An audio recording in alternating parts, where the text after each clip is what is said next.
Doesn't it feel nice to have good golf back? Like, doesn't that feel good? I don't know. I'm enjoying it. Feels nice to have some real golf back, even though this afternoon, if you were in my lineups, you decided you were playing the toughest course in the history of golf. Jesus, what's going on out there? What's up, new guy? You're not a new guy. You know me. There's only a few hundred of you hardos, you sweaty bastards that are going to watch this. I'm the Degenerate 75. You know this. I do DFS golf. I've kind of invented this show called the Showdown Hoedown, where we break down the Showdown slate, and that's what we do. But I do a lot more than that as far as content goes. Look at this big-ass schedule right here over my shoulder. It's a big-ass schedule. I do football, NFL, college football. Of course, I do the Showdown Hoedown Friday and Saturday night, what you're watching right now. And if you're a golf hardo and you're not watching the emergency stream on Wednesday night, what the hell is your life? What is your life? What are you doing? What are you doing? All right, that's it. That's my intro. Let's get going. These are gonna be short in the swing season. Don't worry. When I take over PGA DFS golf content in 2023, I'll make these longer for you, buddy. Let's talk about the course today. The cut is -4 if you don't know. Yes, there's still a couple guys out on the round finishing right now, but Jesus, they're out on the West Coast, okay? Like, you want me to put this out at midnight? What do you want from me, people? So Mito is a god among men. He is in first place. The cut is going to be 4. We got a couple guys lingering around it right now. Well, we got Davis Thompson, Deidre Smotherman, Michael Thompson, JJ Spawn, all got a sweat.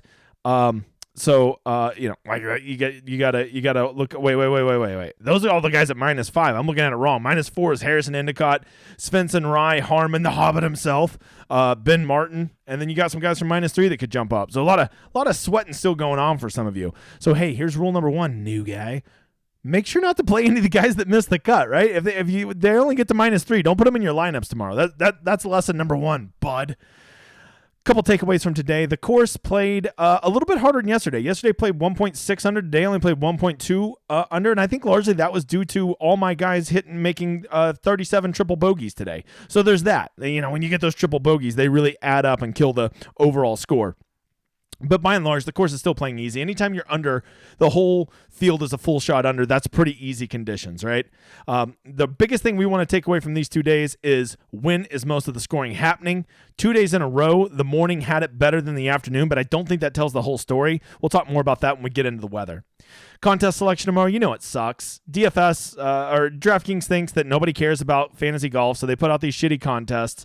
At least there's 10,000 to first and the big $15, but it's still not great. None of them are that great. You know, if I had to play in one, I'd probably play in the $44. But I'll tell you, I've just been messing around a lot with round 3 and round 4 cash. I just go make a lineup with all the people that I want to see fuck off, so you know they smash. And I've been tracking it. I'm 15 out of 18 on it, so I'm just gonna probably do that again tomorrow. I already know who's gonna be the centerpiece of my lineup. I can already tell you. So as far as contest selection goes, same as always. Get in contests where you're not just giving away money based on the format of it. You know, today for Saturday, round 3, it's not going to be that bad, but you know, round 4 they're going to put out 30,000, which is insulting. 10,000 at first. Don't play in that stupid piece of shit tournament.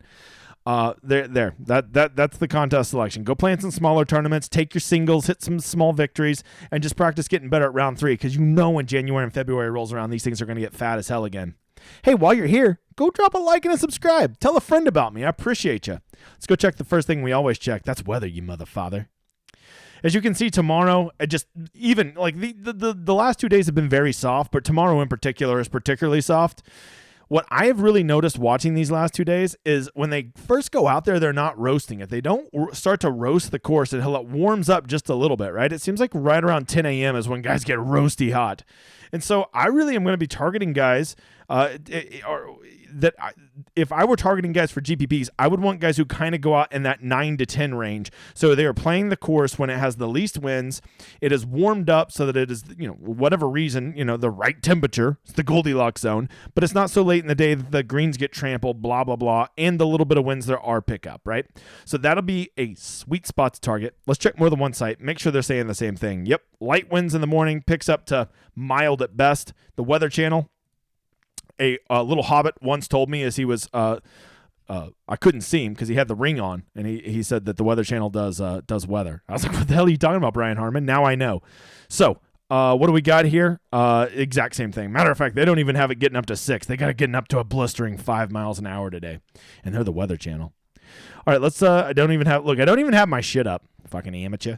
All right, things I'm really looking for. First of all, as always, it's Saturday. Don't give a shit about position points. You simply go play. Like, here's a great example of who to play and who not to play. If you played If you played Sung J M today because he had a great round the first day, don't do that stuff. You're paying an ownership premium when you do that. So, guys, I'm not playing tomorrow. Mito Pereira, Robbie Shelton, Dean Burmeister, Brandon Wu, Tyson Alexander, all these guys that had amazing rounds today, they're all going to be popular because people are morons and their tout sites aren't putting out content. So they're just like, hey, man, I'm just going to go with the guy who played gold today because I'm a fucking moron. And that's what they do. But you know what you'd be so much better doing? Look at guys that made the cut, but like shot even par or maybe one over. Give me all the Tom Hoagie tomorrow. Give me all the Sung JM tomorrow. Sung JM will definitely be the one guy I'm playing tomorrow. By the way, while we're at that, the one guy I'm definitely not playing tomorrow, Mito Pereira. Get the fuck out of here. Get the fuck out of here. Give me all the bounce back guys you can. That's the first thing I always look at. Sung JM, Keith Mitchell, Tom Hoagie. All these guys that spun their wheels that didn't get it done today. Harry Hall, T Dunks.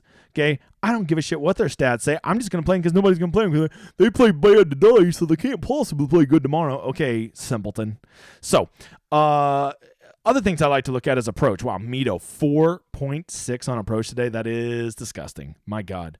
Dylan Fratelli. That would be a good guy to play, except he missed the cut, so I wouldn't play him. I mean, I guess you can. It's a bold strategy, but you could do it. Denny McCarthy, sick approach today. Wouldn't play him either, seeing he missed the cut.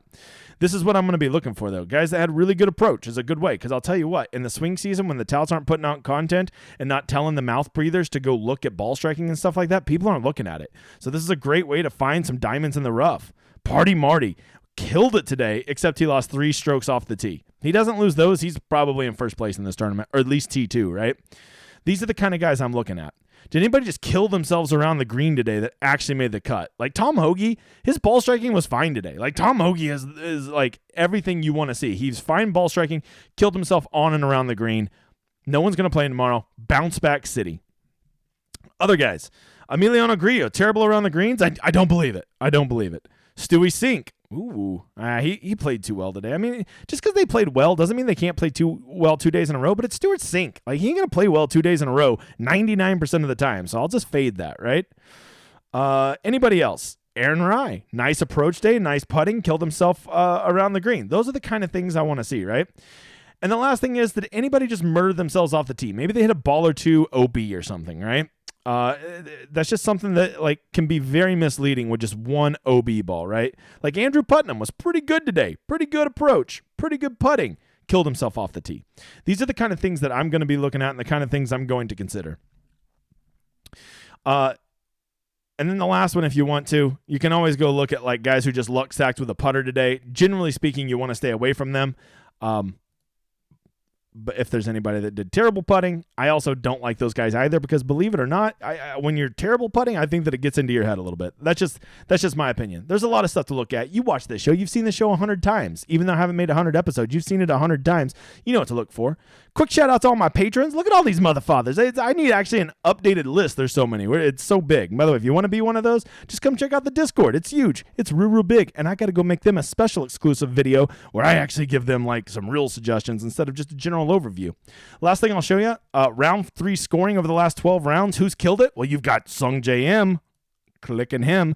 Nate Lashley, Patrick Cantlay. Really, Patrick Cantlay's good at round 3 scoring? Who would have ever thought that the best golfer in the tournament's good at round 3 scoring? I would have never. Oh, Tom Hoagie. There you go. Who was the one guy I'm definitely not playing?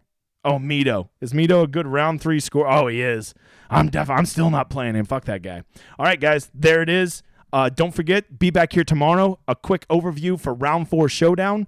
These are going to be short and brief and to the point up until golf is king again. You all know when that'll be. It's in January. Don't forget to be here Wednesday for the live stream too. I hope you enjoy my outro, you motherfathers. Good luck tomorrow.